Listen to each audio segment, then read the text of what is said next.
Fed raises interest rates 75 basis points, and intraday we have a 6-point swing in the indexes. If you watch the one trading mistake that everyone is making in yesterday's video, I will link yesterday's video at the end of this one. It's still relevant. You want to make sure you subscribe to this channel and click all notifications because what we go over here is very timely. It's actionable for the next day or the day after, and it builds upon itself as the week goes on. See this level right here? We knew that this was a resistance level. So knowing where our resistance levels are, as we talked about yesterday, we knew if we held here and we rejected, we could have an issue. You have a doji. Dojis are what? Signs of uncertainty. You break that doji down, that's it. You've triggered. You can short it. You can close it. This is something we were actually long. Now, I'm walking through some of these trades because I get asked a lot to one, walk through the trades, and two, so that people can kind of understand. This is where you broke right here. That was clear as day. There was a DTL, downward trend line. You broke it, and now the news is out, and you know that Powell is going to speak at 2:30. So you know where your stop is, right? Right below here, the preceding bar of the breakout. You run up, you test, you come back. I did the majority of this through actually options, and then we just simply scale out as the trade moves up.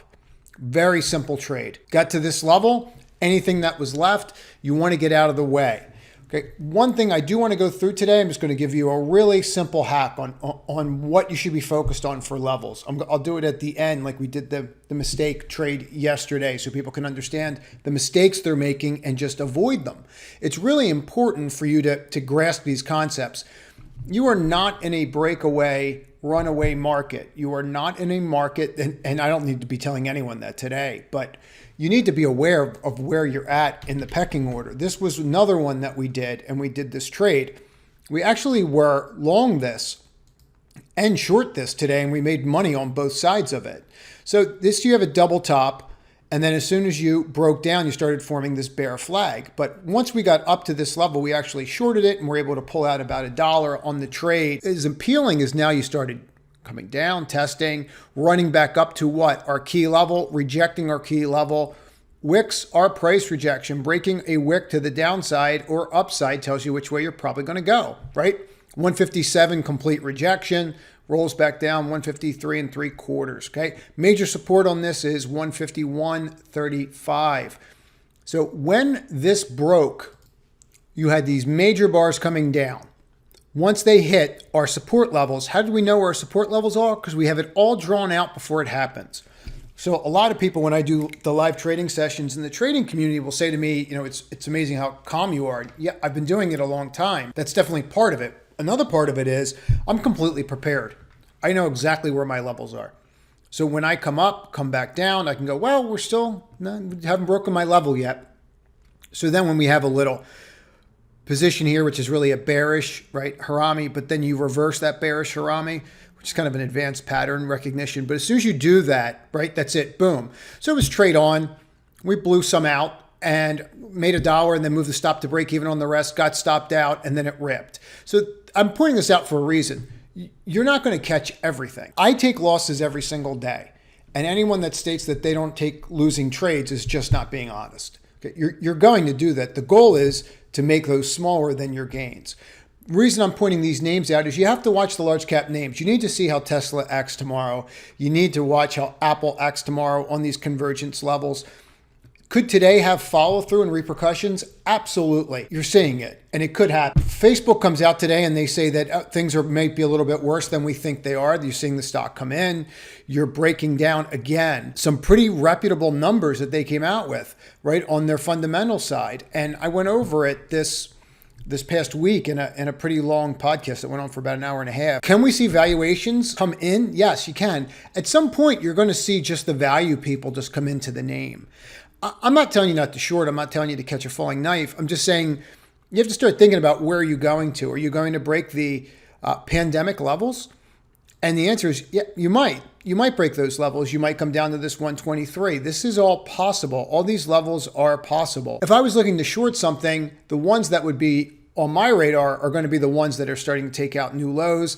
I just don't know that there's a lot of meat on the bone unless you're looking for a very quick trade. It would be the lower low tomorrow and then just watch that 137.10. Tomorrow morning is going to be very interesting just to watch how people digest what happened today. Nothing was safe today once that news came out. People just wanted to lock in profits, which is good. And I'll get to that towards the end. But if you focus on something like this, here's Lockheed Martin. Would it and get better or worse, right? We knew what we were going to deal with this morning. We know the rhetoric that's coming out of Russia and what happened. So how are interest rates affecting Lockheed Martin? Quite frankly, they're not. All you're seeing, and you're starting to see it more and more, which is actually very healthy, is you're seeing panic. When you start to see panic like this is what you want to see, because that means that you could get to an event that finally flushes the market. There were two very compelling pieces that I saw today. By the way, if this takes out that lower low, just look at shorting it, because right now everybody was long, went to bed or is going to go to bed, wake up tomorrow and hope that they don't get stopped out. And the moment you undercut that, you're going to wind up going lower and probably coming at 407. This is a very simple trade. You can see it right here, right on that line, right? Same exact trade. Gaps down the next day, right? And then just keeps going down. So when you see reversals like this, like here, right here, closes at the low of the day, everyone's all excited, and then wham, closes at the low of the day, wham. Okay, you just want it's pattern recognition. So when you see it, just pay attention to it. Closes at the low of the day, now you're back down to here. Same thing probably happens tomorrow. Keep that on your radar. It's more important for us to go over the indexes and spend some time on it. So if we take a look at the Qs, and when we were listening to the call today and just spending a lot of time on what Powell was saying, we knew that 2 o'clock, like everybody else, we knew 2 o'clock was going to be different, right? We knew 2 o'clock was going to be the announcement. And then we sold down on that announcement, which was kind of interesting because I don't know who was shocked that we were doing 75 basis points. I mean, I think everybody knew it. It was at 100% that we were going to do that. So then we go up or down to 2.5%. Then Powell comes out 2:30, and this is the speech. Well, if you take from that low down, you go up another 3%. So far you have a 5% move on the day. Now, when this is going on, we know that this is an area that is resistance. And we're going to get to that in a moment as how we knew that and how we acted on it. Next, you can see from this level down what happens. Now you're down 3.5%. So just so you can understand what happened in the past 90 minutes, and this is one of the reasons, if you get the free newsletter, there's a link in the description to get it. One of the key things you have to take away from today, when you see this level of volatility, if you remember nothing else from this video, remember this. When you see this level of volatility, you are setting up for a massive short-term move. It looks like that move is going to be down. We don't know that. Okay, we're assuming it's going to be down. But when you start seeing it turn like this, you need to really honor your stops both on the short side and on the long side and not play games, because this is telling you that we're setting up. There's some other things that are telling you that you're setting up as well. I'll get to that in one moment. But if you take a look at the SPY, and I want to show you this very simple hack. But if you take a look at the SPY, this is exactly what we saw. Same exact situation, right? Now you've got your little bullish engulfing right here. You pop over, forms a flag, breaks out of the flag, pushes. We knew this was resistance. As a matter of fact, we actually put a note out to say, get out of your longs here, right? And if you wanted to short, this is where you would do it. Now, did we know that this was going to come in like this? No, but we knew that we had a resistance spot that gave us a low risk entry, listen to those words, spot, a spot that we would probably want to get out of some longs. You can see that from the comments. What does this do? This tells us that we have areas that we're able to identify. Well, let's talk about this hack. This is just very simple, an anchored VWAP. Whether you call this anchored VWAP and you do it this way, or if you do it this way, which is actually better.